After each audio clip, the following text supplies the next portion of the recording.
Cerita horor pendakian tersesat di pasar setan. Malam itu, di sebuah base camp salah satu gunung terkenal di Jawa Timur, 3 sahabat, Raka, Bagas, dan Nadia, baru saja tiba. Hawa dingin menerpa, kabut tipis turun, dan suara jangkrik menyambut langkah mereka. Gunung itu dikenal angker. Sering terdengar cerita hilangnya pendaki yang membawa minuman keras atau bersikap tak sopan. Namun mereka menganggapnya hanya mitos. Raka membuka tasnya, menampilkan beberapa botol minuman keras. Buat pemanas badan nanti, katanya sambil tertawa. Nadia ragu, namun Bagas meyakinkan, santai. Banyak yang naik sambil minum juga. Mereka tidak tahu, pilihan itu akan membuka pintu ke dunianya. Para penghuni tak kasat mata.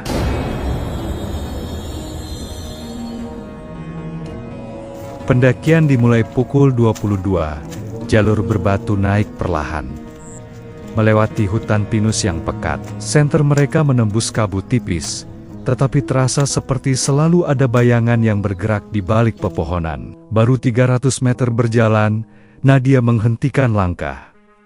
Kalian dengar itu? Ada suara berat, seperti napas kasar. Bagas menyorotkan senter, tapi tidak ada apa-apa. Cuma hewan, kata Raka. Mereka melanjutkan. Jalan mulai menanjak. Dari kejauhan terdengar suara gamelan samar, tapi seolah datang dari arah hutan yang tidak seharusnya ada jalur. Ini gunung, bukan desa wisata. Dari mana musik gamelan? Nadia berbisik. Raka pura-pura tidak peduli dan mengeluarkan botol minumannya, biar gak tegang. Dan sejak minuman itu dibuka, gangguan banner-banner dimulai. Setelah beristirahat di pos 1, mereka mulai merasa ada yang mengikuti dari belakang.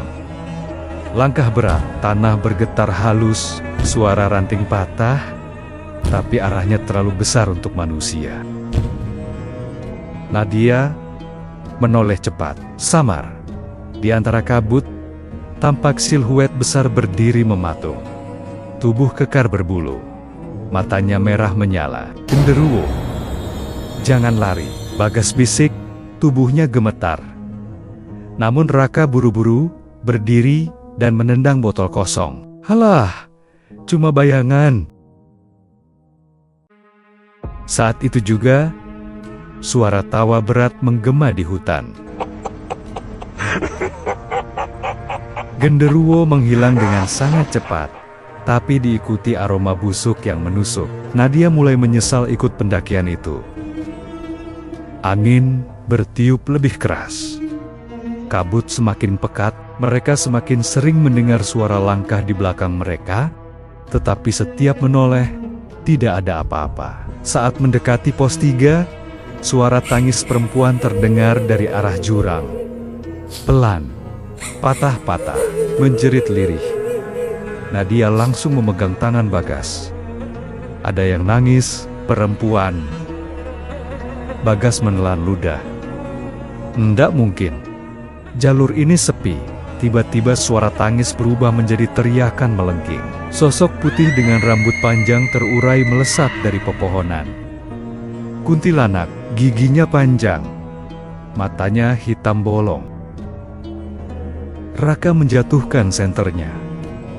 Nafas mereka tercekat, tapi makhluk itu tidak menyerang, hanya melayang mendekat, lalu menghilang di balik kabut. Mereka mulai panik, namun semakin takut, semakin mereka menusuk batas yang seharusnya tidak dilewati. Raka kembali membuka minuman keras sambil tertawa memaksa. Buat beranilah, Bagas menegur. Rah, sudah. Kita sudah diganggu dari tadi, namun terlambat. Begitu tutup botol dibuka, angin berputar lebih kencang, seperti pusaran. Hutan berdesir tak wajar. Dari kejauhan, suara gamelan kembali terdengar. Kali ini lebih keras, lebih dekat. Tapi anehnya, iramanya kacau dan tidak manusiawi. Mereka pun kehilangan jalur.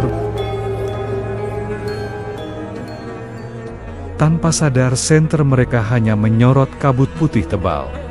Tidak ada tanda jalur, tidak ada tanda pos, hanya hutan yang terasa semakin asing. Tiba-tiba, cahaya kuning redup muncul di depan mereka. Seperti lampu warung, suara ramai, orang-orang bercakap-cakap, tawar-menawar, tapi suaranya aneh, serak, berat, menggema. Ini bukan pos kan? Nadia berbisik ketakutan. Begitu mereka mendekat, barulah terlihat puluhan sosok duduk seperti sedang berjualan, tetapi wajahnya bukan manusia. Ada yang tidak punya mata, ada yang lidahnya menjulur panjang sampai ke tanah, ada yang kakinya terbalik. Mereka memasuki pasar setan. Kuntilanak berdiri di sudut, rambutnya menutupi wajah, tertawa kecil. Genderuwo duduk seperti penjaga gerbang, mengawasi mereka. Bagas berbisik, "Jangan lihat mata mereka. Jangan lihat." Namun Raka yang mulai mabuk, justru mengambil botol dan mengangkatnya. "Hei, minum sini." Saat itu semua makhluk menoleh bersamaan ke arah mereka. Suara gamelan berhenti. Semua hening. Lalu, teriakan besar menggelegar, membuat tanah bergetar. Seketika, lampu-lampu padam. Suara pasar menghilang. Semua makhluk mendekat. Mereka lari sekuat tenaga. Selama hampir 1 jam, mereka berlari tanpa arah. Kabut semakin tebal. Langkah mereka tersandung akar pohon, batu, tanah. Nafas terengah-engah. Raka mulai berkali-kali jatuh dan mengigau. Wajahnya pucat. Dari belakang terdengar suara duk, duk, duk. Semakin cepat. Genderuwo mengejar.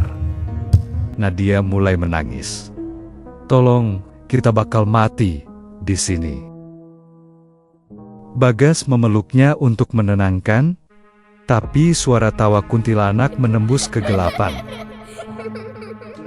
"Kemana? Mau pulang?" Di tengah keputusasaan, tiba-tiba mereka melihat cahaya senter dari jauh. Suara laki-laki memanggil, "Halo, ada pendaki." Mereka berlari ke arah sumber suara. 2 pria berseragam hijau muda seperti SAR muncul. "Kalian tersesat jauh, ikuti kami." Tanpa pikir, mereka mengikuti kedua pria itu melalui jalur yang tiba-tiba terbuka.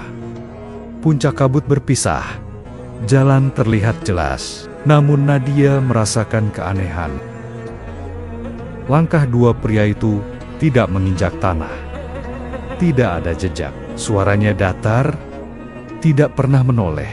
Tiba-tiba salah satu dari mereka berhenti dan menatap ke balik pepohonan. Matanya kosong, tanpa bola mata. Sampai sini saja, mereka menghilang begitu saja. Nadia jatuh lemas.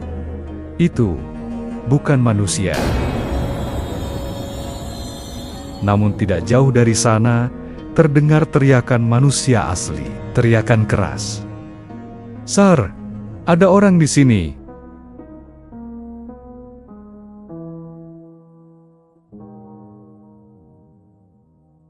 Tim SAR asli datang dengan lampu lengkap, tali, dan radio.